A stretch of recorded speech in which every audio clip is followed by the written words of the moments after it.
Aloha, I'm Patty Lee, and this is Hawaii Tourism Now, where we talk with various business leaders and government officials here in Hawaii to learn their insights and ideas about Hawaii's tourism industry.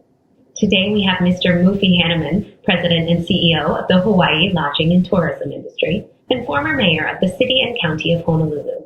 Mr. Hannemann will share with us his unique insights on the shutdown of the state, as well as suggestions for how and when we will be able to reopen Hawaii's tourism industry in a sustainable way.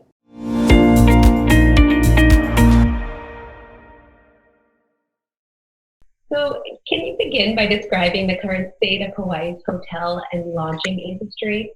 And what are some of the largest issues facing the industry today? Well, we've done such a good job through the years of promoting Hawaii as a place to come and vacation, to do a little checking out of our culture, our environment, immerse yourself in our food, our lifestyle, and certainly walk away as a big fan of Hawaii, or Maui in this instance. But what we have done an excellent job too, because we've had to, is we've shut Hawaii down from 30,000 visitors a day to less than 150, 100, and even less than that. So it's working very well, in our opinion.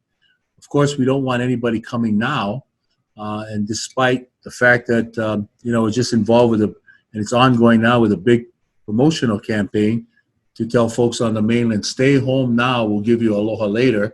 And a lot of folks who love Maui were part of this, including our chair, Mike Djokovic of the Hawaii Lodging and Tourism Association. Folks just keep on coming. That being the case, we're saying that eventually we hope to get to an economic recovery period. The curve has indeed flattened. We're leveling off, and we're showing less and less people who are being diagnosed with COVID-19. Obviously, our hearts go out to those that have passed away because of this pandemic. So where we are now is that we're slowly starting to turn the wheels, and first and foremost, put together standards of hygiene, safety standards that we can all agree to as an industry, because we want to make sure that the people in Hawaii will feel safe. We want to make sure our workers are protected, and most importantly, when people come and visit us, that they're not carrying anything with them, and most importantly, if they should get ill, we'll have a way to take care of it. And the first thing to do, of course, is to be preventive. So we are going to really step up all the normal cleaning, hygiene procedures that we've been putting into place now, and also to deal with this new normal, to ensure that if you step on the property of a hotel, we're all in agreement across the board of what we need to do to ensure that this can continue to be a safe and healthy place to come to. So it's a tall order, but I'm very proud of the people that I work with in the industry. They're all coming together. They all recognize that this is important for us to do. And I'm also reaching out to the other stakeholders that have a lot of say or sway with the industry to do likewise. You see, the Restaurant Association has come up with some standards. So has the Retail Merchants Association. In fact, as we're speaking now, the governor just issued another proclamation that will start opening up shopping areas and the like on an incremental basis. All of these things are important. We've also reached out to the ground transportation folks, the car rental folks, the attractions, ocean recreation. All of this is very important, because if we stand in unison saying that we have standards in place to protect our employees, as well as those that will patronize aspects of what it's like to be in Hawaii, certainly then the government will feel confident that they can give us a thumbs up to open up. Because if you think it was difficult now for the hotels or businesses to get through this, you ain't seen nothing yet when it comes to the challenges that we will face in order to ramp up and open up for business again. That is great foresight and insight. Thank you for sharing. And as a former mayor to Honolulu, you might be able to provide us some unique insight with this next question as well. Are there any actions you would like to see on the state or county level to help Hawaii's tourism industry? Well, this is not my first rodeo in that regard. When I was mayor, I dealt with a sewage spill 48 million gallons of raw sewage that we had to come up with a proactive plan and get it through us. I also was mayor and presided over the economic recession in 2008, 2009. So having said that, my hat's off to the governor and the mayors, because these are very difficult times. You're never going to be 100% happy with all the orders that have been that have come out of the county buildings as well as state government. But if we're going to abide by the mantra, we're all in this together, we have to do our best to try to comply. So the quarantine was one that we really had to wrap our arms around it, and I give props to the people in the industry that really embraced it and felt that it was important to get people to understand the importance of that this was not the time to come to Hawaii. If you come here, we want to make sure you stay in your room for 14 days. Obviously, in going forward, we're going to need some help from them in the economic recovery aspect. When we get all our standards together, and if the curve continues to flatten, we'd like to see the go sign sooner rather than later. Understanding, of course, that when we open up, you're not going to see a floodgate of people come here. It's just not going to happen.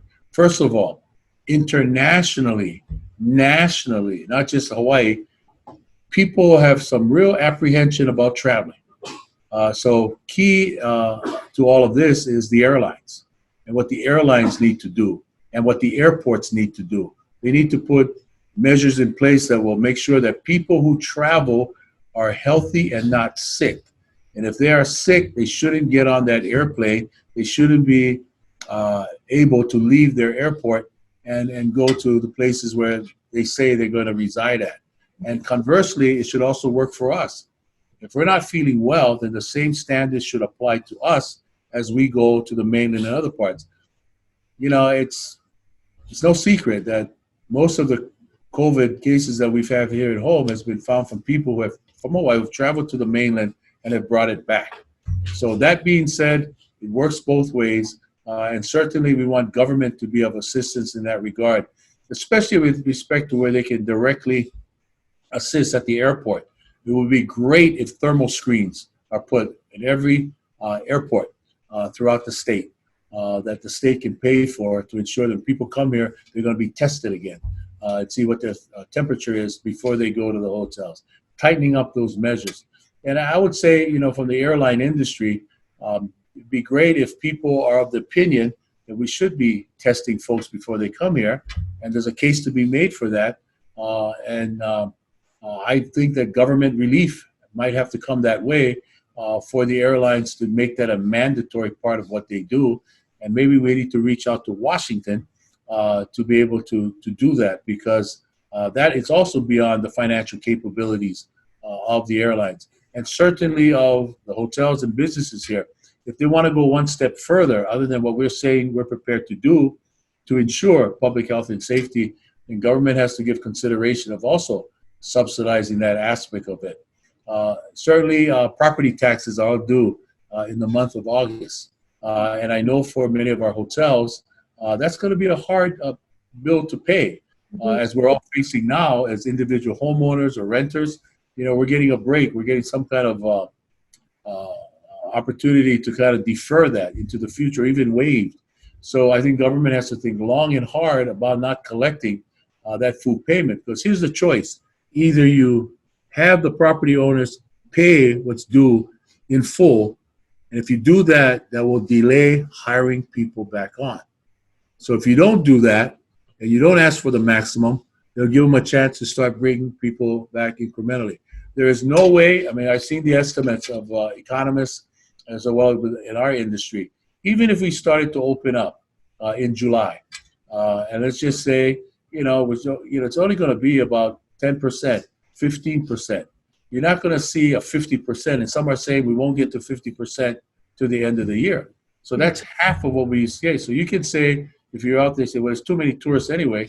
The flip side of that is, yes, you could say that because you want to control the number of tourists that come here. But then again, how are we going to put people back to work?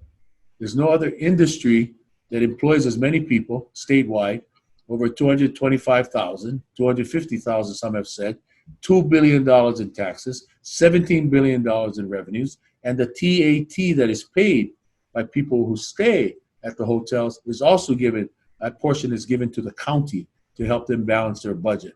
So these are tough and difficult choices. We're certainly ready to do our part, and we're anxious, but we also know that government has to feel confident in the fact that we're ready to open up for business and to let the hotels back in the game. But I think it all begins in the tourism industry with the airlines, because those are the folks that transport people here. Sure. So there's a lot of focus on that pre-arrival prevention. But what do you see once government lockdowns and quarantine are lifted? On what timeline do you project Hawaii tourism will return? And what are the indicators from your industry that help with that projection? Well, as I said, I think the airlines are all doing a great job of trying to now communicate the new normal, if you will, wearing masks, not just when you are boarding the plane and sitting in your seat. You have to do that from the time you enter the airport. Certain distancing that's going to take place, the wiping down of everything that you're going to touch, the air filtration system, all of that is very important. And then it renews again when the person actually lands at their destination area. Everything from if they're using a car rental, if they're taking a bus, if they're using some other form of transportation to get to where they need to go. And it begins the minute they step into the hotels and then venture out into the community. So I really believe social distancing is going to be the norm for a while. Much as people won't like to see that, you're not going to see a lot of large gatherings.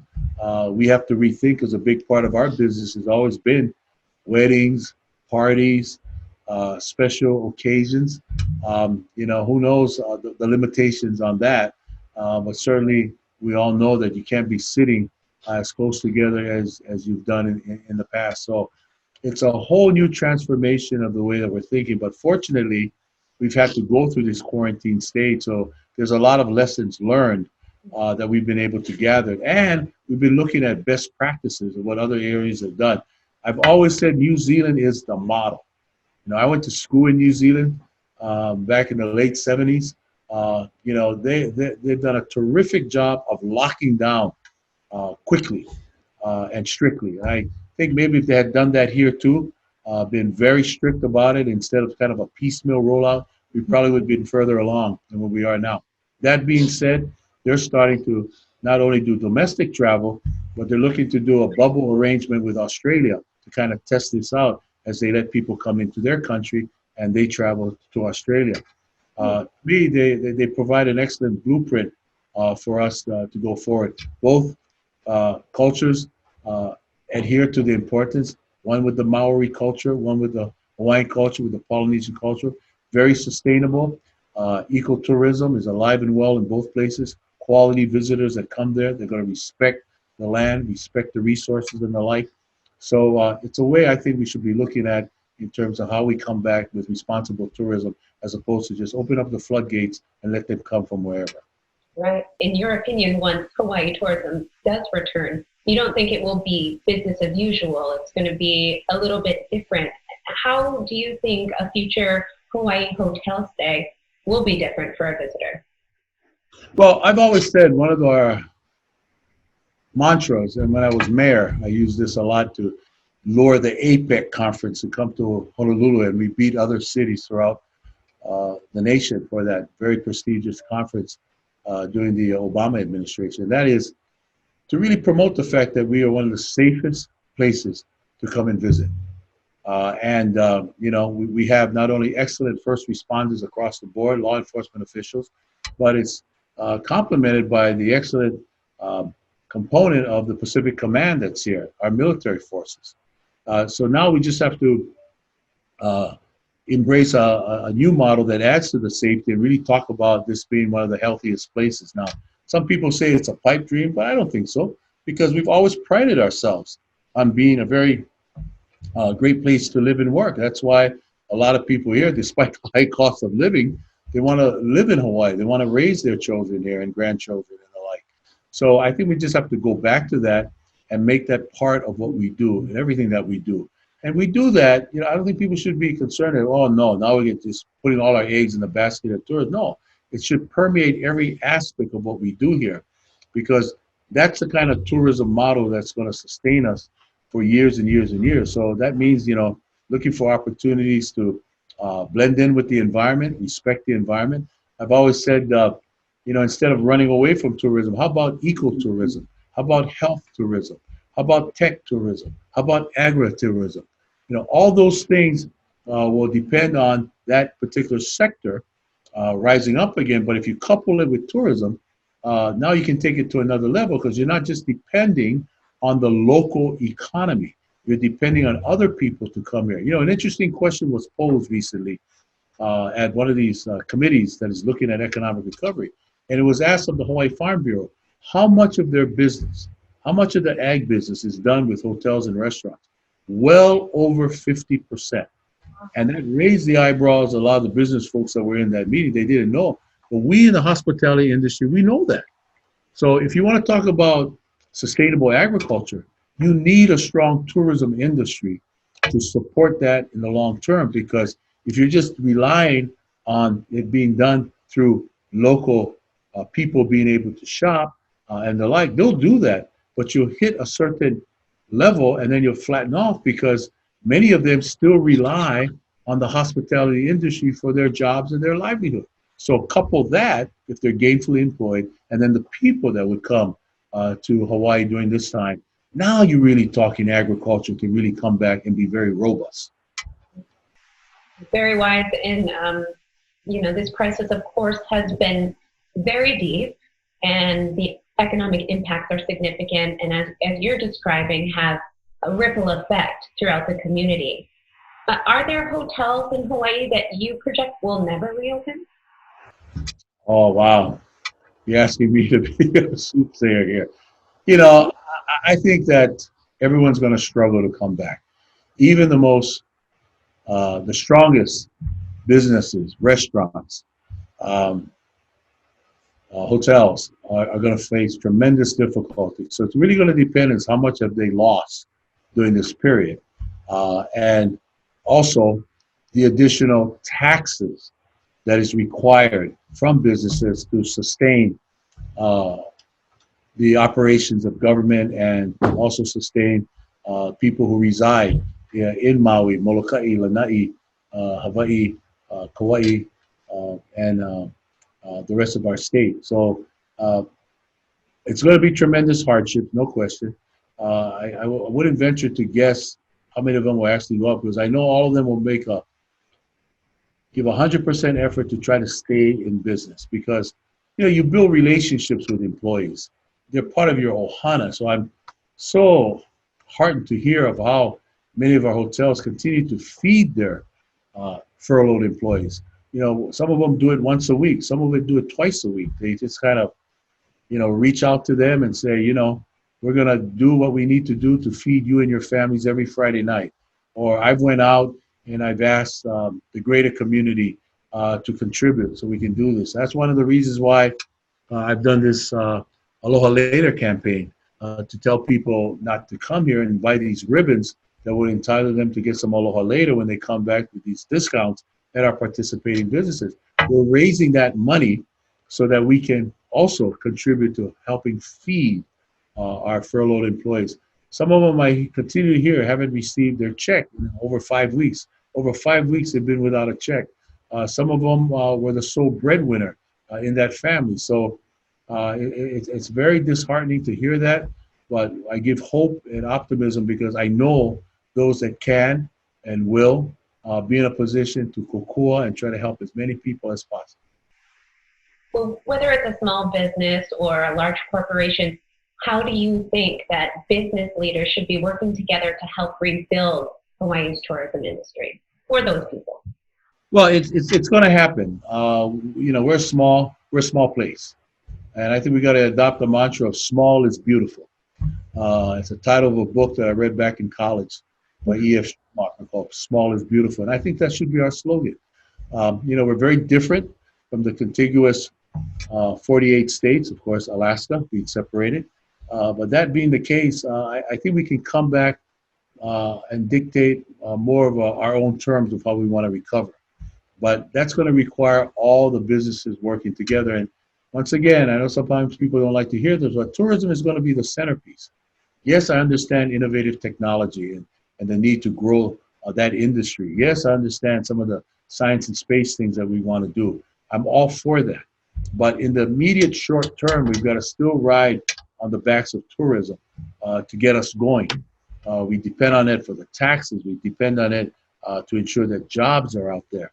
All these things are important. So I think there's going to be opportunities to create what I said earlier, feeding off tourism. But if it's the environment is your thing, if agriculture is your thing, if science is your thing, if education is your thing, I think we need to think of it in terms of how can we bring the two together to draw off each other's strength. And the diversification aspect is to create new and exciting jobs and taking advantage of what has happened during this time. Like I see the health industry growing in ways unimaginable prior to the pandemic because it's a new normal that we're living in now. So all the aspects that are very important to ensure that people feel safe and healthy now is a big business opportunity for them. I see security stepping up big time in that regard because of the whole aspect of making people feel safe.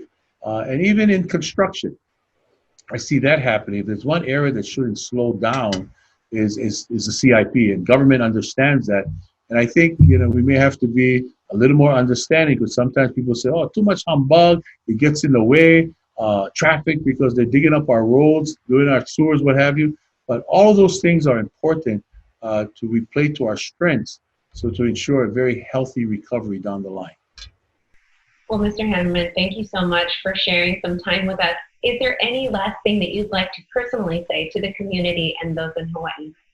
I just want to thank the people in our community, from Lihue all the way to Honolulu and points in between, of how they've really have done their best to adhere to all the strict instructions that we hear from government sometimes that you saw when they keep reminding us to do this and that and so forth.